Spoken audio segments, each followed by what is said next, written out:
हरिंदर पाल जी, आप क्या कहना चाहेंगे? फॉस्फेट को लेकर के कितना अभी जानकारी है, और ये क्यों कह रहे हैं कि एक तरह का गेम चेंजर भी होता है कि आपकी फसल कैसी होगी? मैं ये बताना चाहूँगा अपने किसान भाइयों को पहले कि जो हमारी सॉइल है उसके अंदर 48% जो सॉइल हमारे देश की है वो उसके अंदर फॉस्फेट कंटेंट मीडियम लेवल का है। लो कंटेंट जो है वो 15% है और हाई कंटेंट जो सॉइल है वो 37% है। ये हमारे देश की सारी सॉइल का आंकड़ा है। अब ये जो फॉस्फेट है ये अपने में एक बहुत इम्पोर्टेंट न्यूट्रिएंट है।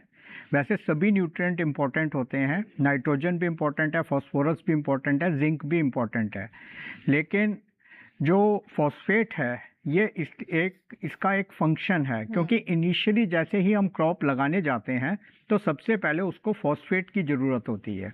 फॉस्फेट जैसे ही हम सीडिंग के साथ डालते हैं तो उस वक्त जो उसको जो सॉइल होती है वो फॉस्फेट, जो सीड्स होते हैं वो फॉस्फेट को लेते हैं। उसके बाद रूट ग्रोथ होती है। रूट ग्रोथ के लिए फॉस्फेट का बड़ा इम्पोर्टेंट रोल है। जो सेल की जो डिवीजन होता है उसके अंदर फॉस्फेट मेन रोल प्ले करता है। उसके बाद एनर्जी, अब हमारे अंदर भी एनर्जी स्टोर होती है, प्लांट के अंदर भी एनर्जी स्टोर होती है। वो अब जो एनर्जी स्टोर होती है वो फॉस्फेट के माध्यम से एक एटीपी मॉलिक्यूल होता है जिसके अंदर वो एनर्जी वो उसके अंदर स्टोर करवाता है। जब ज़रूरत होती है तो वो ब्रेक हो जाता है तो एनर्जी मिल जाती है। तो फॉस्फेट का एक मेजर रोल है। अब ये जो फॉस्फेट है ये बेसिकली सोर्स ऑफ फॉस्फोरस है। अब ये जो फॉस्फोरस है अगर आप ह्यूमन के अंदर देखेंगे, हमारी जो हड्डियां हैं उनके अंदर फॉस्फोरस होती है। अगर फॉस्फोरस नहीं होगी तो हमारी बोन्स ब्रिटल हो जाएंगी।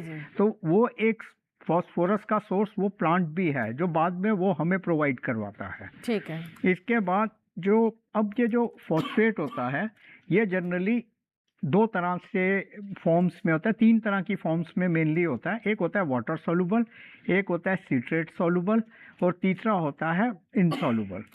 अब ये जो वाटर सॉल्युबल होता है ये कंडीशन टू कंडीशन वेरी करता है। हमें इसको अगर प्रॉपरली यूज करेंगे तो ये सही हमें सही ढंग से प्लांट को मिलेगा। अगर हम उसको राइट डोज नहीं देंगे, प्लांट को राइट क्रॉप के लिए नहीं देंगे, राइट प्लेसमेंट नहीं करेंगे तो जो है वो हमारा जो यूज करना फॉस्फेट का वो लाभकारी नहीं होगा। तो हमें वो जो 4R का कंसेप्ट है उसको फॉलो करना चाहिए। तो ये जो फॉस्फेट है दो फॉर्म के अंदर होता है। एक होता है वाटर सॉल्युबल फॉर्म, दूसरी होती है सिट्रेट सॉल्युबल फॉर्म, तीसरी होती है इनसॉल्युबल फॉर्म। तो जितने भी फर्टिलाइजर्स होते हैं वो इन्हीं के अंदर क्लासिफाइड होते हैं, और प्रॉपर जो सॉइल होती है उसके अंदर इसी तरह इन्हीं में से ही फर्टिलाइजर्स को यूज किया जाता है। बिल्कुल।